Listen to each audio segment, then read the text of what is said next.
Slow start with a holiday hangover. With the sun in Capricorn, we start the month off with the idea of focus and determination, and we're going to have this success. It's just going to be a hot minute as we transition to full steam ahead. Hi, I'm Patricia Tate with Willow Grace Mystic, and this is your January 2024 New Year forecast. So let's dive in. So for Sagittarius Sun and Sagittarius Rising, we start off with Mercury stationing direct in your first house of self. The first house for you is going to be very important as we transition into the month of January. The first house for you is your self-expression. It's your vitality. It's your strength. It's your habits, your desires. It's your personality. It's your appearance. It's who you present to the world. It's your general temperament. I always say that it's your business card or your website with how people view you. All right, so Mercury is now going to be moving direct. So Mercury direct means that over the next coming weeks, you're going to start to see things get back on track over the next month. And as the new year, you might struggle with focus and you might need to take it a little bit slow. We have Venus in Sagittarius also. Venus, now she's squaring Saturn in Pisces. Saturn is the planet that has rings around it that likes a rigid foundation or solid and stable, and Pisces is watery and very fluid. And so these two coming together, this means that discipline might be lacking with something that has to do with you with home or your foundation or your personal life or traditions. It might be difficult for you to get some things done, so try to take it easy in the beginning and don't make too many demands on yourself as you start the new year off. All right, then we're going to move to January 4th. So on January 4th, we have Mars entering into the sign of Capricorn. Mars is the planet of fire and passion and desire, and your second house is going to be really important for you over the month of January. The second house represents your money, your finances, your resources, your cash, your property, your talents, your skills. It's your income, it's your financial condition, it's your self-esteem. The second house is your attitude towards things or things that you find very, very important. So Mars entering into Capricorn, Mars is the planet of energy. It's passion. It's now in the goal-oriented sign of Capricorn, and this is going to help you to now slowly get back on track and stay in tune with your life's direction. You can benefit from being very practical and connecting with important people. This could be family members. This could be mentors, guides, bosses, anybody with of authority. All right, then on January 8th, now things are going to start speeding up. So on January 8th, we have Mercury in Sagittarius, and Mercury is now squaring Neptune in Pisces. Now, Mercury, thoughts and ideas, all about you communicating. Neptune in Pisces, in your fourth house of your home, your foundation, your roots, your personal life. The fourth house has to do with your traditions, and so this could be your imagination is taking over, and it can be difficult for you to focus on anything that has to do with home or has to do with like mundane things. So try to focus on creative projects and give your mind a break during this. It's a brief transit, but it just feels like you might be like off track for a hot minute. All right, so then on January 11th, you're going to have this new moon in the sign of Capricorn. This is truly the day that you should set your intentions to move forward with your New Year's resolutions. So on January 11th, you're going to have this new moon in Capricorn. I love new moons. They're fresh starts, clean slates, time to set your intentions to move forward with. They're an excellent time for setting new goals, and your goals are going to be for what you want to set for the new year. Being able to make the most of this disciplined energy because it's Capricorn, and work with your plans in a really realistic way. The moon is also trine to Uranus. I love this because Uranus is thinking outside the box, and it's in your 6th house of your daily habits. It's your balance between your work and home, finding mentors and guides, and paying attention to your health, your whole mental, physical, spiritual, holistic health in general. And so this will make you more independent, willing to do some things differently, and you can open up to some unconventional and innovative ideas. Then as we move forward on January 12th, we're going to have Mars in Capricorn, and it's going to be trining Jupiter in Taurus. So now we have Mars, and it is going to be trining Jupiter. I love this because Jupiter is the planet of abundance, and it's the gifts of the zodiac. And so this can bring lucky energy of making the opportunities to make some things happen on your own, maximizing opportunities that you already have, and feeling great about your life. Your 6th house is, how do I find a balance between my work and my home? How do I have a mentor? Do I have a guide? How do I give back to society? What are my daily habits? Taking time out for myself and self-care and alternative health. And so this is going to be having you feeling really great about the way that your life is going. And then on the next day, we're going to have Mercury entering into the sign of Capricorn. So when Mercury joins, when Mercury goes back into Capricorn, it's about your mental energy and your goals. Remember, your 2nd house is you and your self-esteem.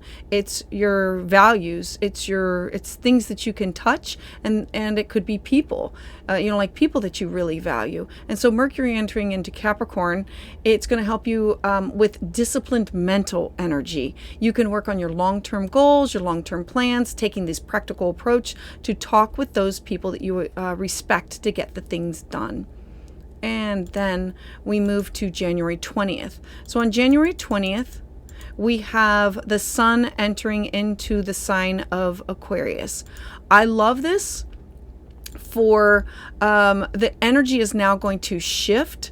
So you had this, I'm focused on these goals. It's slow and steady wins the race. And as soon as the sun moves into the sign of Aquarius, it's going to be an opportunity that you're going to be embracing what makes you different, being more independent, working to step outside of your comfort zone with the way that you communicate.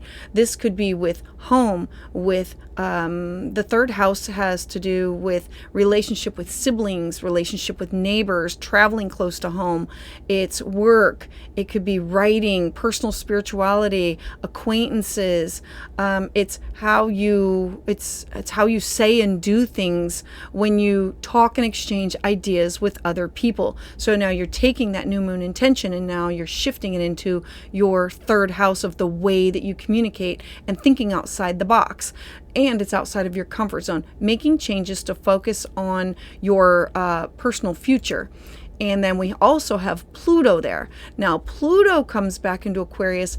This is about you being extra focused on a change that's going to literally transform your life. Pluto is the planet of great transformation, deep transformation, and taking control over your future, being more inventive and unconventional as you move forward. All right, then on January 23rd. So on January 23rd, you're going to have Venus enter into the sign of Capricorn. Now, Venus is the planet of love and joy and pleasure. And when she moves into the earthy sign of Capricorn, look, this is about money and resources and enjoying being ambitious and focusing on your personal goals and making progress. If this is an opportunity to be more conventional and taking what you are now doing and being more committed. All right, then on January 25th, you're going to have this full moon in the sign of Leo. Full moons are closures, endings, an opportunity of something that had started that now can end, so a new beginning can start. Your full moon is in your 9th house of your foreign people, places, things. This could be with travel. This could be a job that's coming to an end, or a vacation that's coming to an end, or a relationship that with other people that are, it's cross-cultural experiences. It could be an end to a class or a workshop, or having something published. It's legal matters, publishing, it's all of those topics. And so this could have you taking time away from work to focus on hobbies and joy. Now there is a square to Jupiter. Jupiter is in your sixth house of your daily habits and finding the balance between your work and your home. The sixth house is also your mind, body, spirit. And so this square is offering you an opportunity to be ambitious, focus on your goals, making progress, but having a difficult time maybe to get some things done. And the square to Jupiter is, I might need to take some breaks. I have this extra surge in creativity and romance, things that I want to focus on myself. Remember that Jupiter in your sixth house is, I have to take the time for my daily habits before I give to others. And I want to spend some time on playing and connecting with my inner child, being heart-centered, and taking time to be more connected and being stable as I move forward. All right. And then on January 27th. On January 27th, we have Uranus stationing direct. Now, Uranus has been in the sign of Taurus for a long while, and it's been retrograde. So now it's moving forward. Uranus is where we get this flash of genius and this great idea. And it means that change can now become more of an option. Changes that have likely stalled for you with your body, your mind, your soul, my daily habits of what I'm doing, finding a balance between work and home, and illness and disease and self-care and alternative health. It can now become more of an option. Changes that have stalled are now going to take action, and I can create them, and I can move forward with the changes that I want. I have these great ideas that now that can come to fruition. We also have the Sun in Aquarius, and it is square to Jupiter and Taurus. So all of this is going to go on at the same time. So remember, the Sun in Aquarius is thinking outside the box. Pluto is that transformation, and Jupiter is making everything bigger and expanding. And so this is feeling really good and possibly making you want to focus on I know I should be exercising, I know I should be doing this, I know I should be seeing the counselor, or I should go to the chiropractor, or I used to volunteer for this, and struggling to find the motivation. And then we have Mercury in Capricorn and Mars in Capricorn. And so your mind is really going to be active. You're going to have all these ideas and plans, and you're going to be enthusiastic about these ideas, and you're going to want to jump at the chance to take these things. And it's, where can I do the things that I want to do, stay healthy at the same time, volunteer, and still take care of my self-care all at the same time. All right, so for Sagittarius, I would love to hear your thoughts in the comment section below. Please check out the other transit videos for more details. Join me live on Tuesdays for the new moon and full moon astrology consultations at 6 p.m. Eastern Standard Time. And to get updates as soon as they're released, please subscribe.